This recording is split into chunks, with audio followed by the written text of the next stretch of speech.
أعوذ بالله من الشيطان الرجيم بسم الله الرحمن الرحيم وإذا ناديتم إلى الصلاة اتخذوها هزوا ولعبا ذلك بأنهم قوم لا يعقلون۔ ترجمہ کنزُل ایمان۔ اللہ کے نام سے شروع جو نہایت مہربان رحم والا۔ اور جب تم نماز کے لیے اذان دو تو اسے ہنسی کھیل بناتے ہیں، یہ اس لیے کہ وہ نرے بے عقل لوگ ہیں۔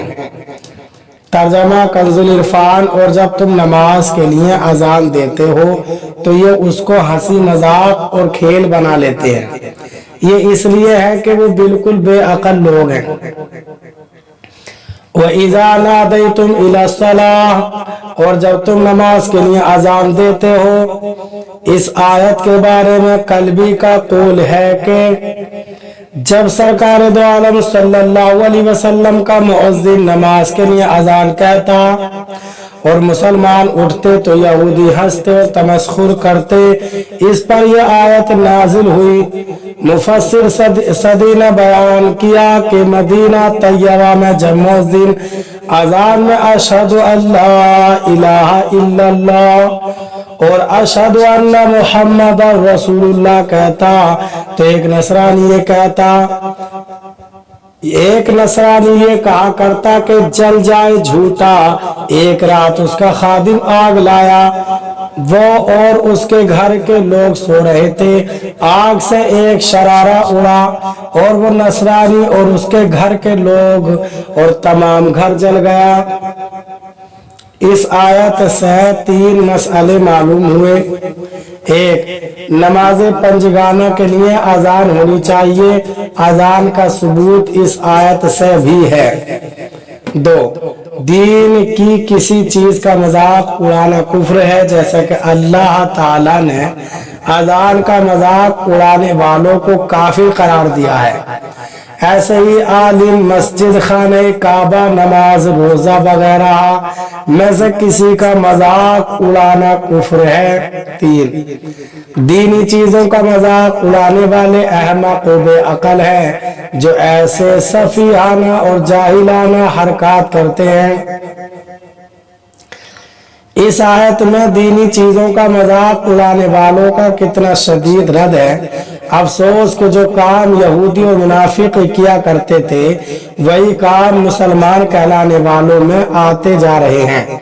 نماز، روزہ، حج، زکوٰۃ، فرشتے، جنت، حوریں، دوزخ، اس کے عذاب، قرآنی آیات، احادیث نبوی، دینی کتابوں، دینی شعائر، امامہ، داڑھی، مسجد، مدرسے، دیندار آدمی، دینی لباس، دینی جملے، مقدس کلمات۔ الغرض وہ کون سی مذہبی چیز ہے کہ جس کا اس زمانے میں کھلے عام فلموں، ڈراموں، خصوصاً مزاحیہ ڈراموں، عام بول چال، دوستوں کی مجلس، دنیاوی تقریروں، ہنسی مذاق کی نشستوں اور باہمی گپ شپ میں مذاق نہیں اڑایا جاتا۔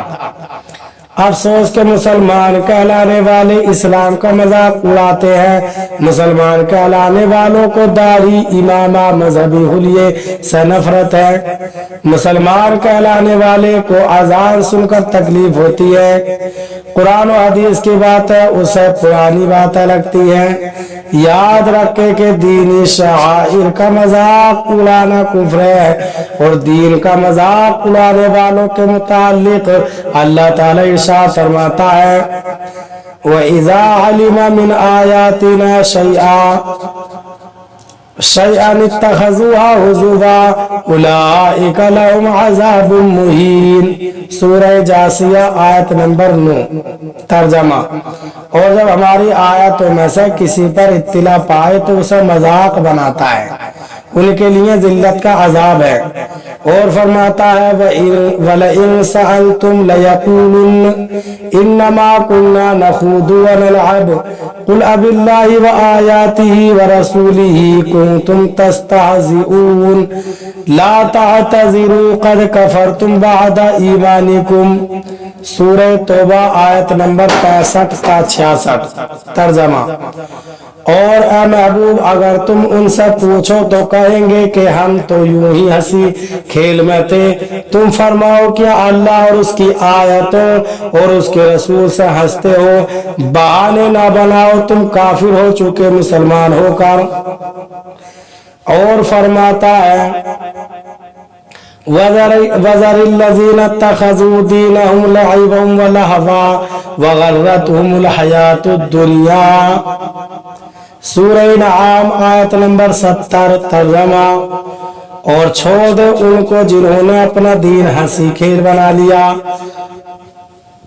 اور انہیں دنیا کی زندگی نے فریب دیا۔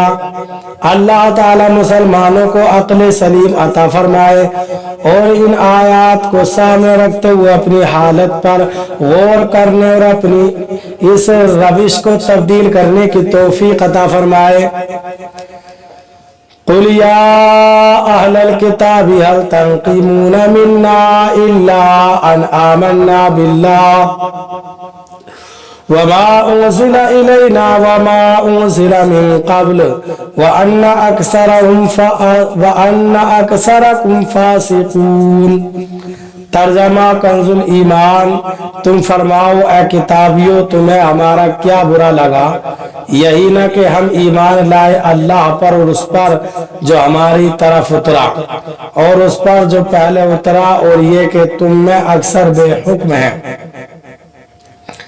ترجمہ کنز العرفان۔ تم فرماؤ اے اہل کتاب تمہیں ہماری طرف سے یہی برا لگا ہے کہ ہم اللہ پر اور جو ہماری طرف نازل کیا گیا اس پر اور جو پہلے نازل کیا گیا اس پر ایمان لائے ہیں، اور بے شک تمہارے اکثر لوگ فاسق ہیں۔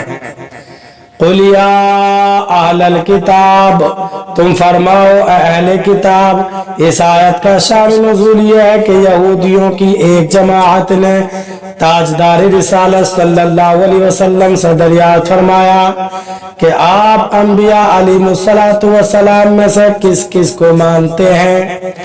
اس سوال سے ان کا مطلب یہ تھا اگر آپ صلی اللہ علیہ وسلم حضرت عیسیٰ علیہ السلام کو نہ مانے تو وہ آپ صلی اللہ علیہ وسلم پر ایمان لے آئے، لیکن حضور اکرم صلی اللہ علیہ وسلم نے اس کے جواب میں فرمایا میں اللہ تعالی پر ایمان رکھتا ہوں اور جو اس نے ہم پر نازل فرمایا اور جو حضرت ابراہیم اور حضرت اسماعیل، حضرت اسحاق اور حضرت یعقوب علیہ السلام اور ان کی اولاد پر نازل فرمایا، اور جو حضرت عیسیٰ اور حضرت موسیٰ علیہ السلام کو دیا گیا یعنی توریت و انجیل، اور جو اور نبی علیہ السلام کو ان کے رب عز و جل کی طرف سے دیا گیا، سب کو مانتا ہوں۔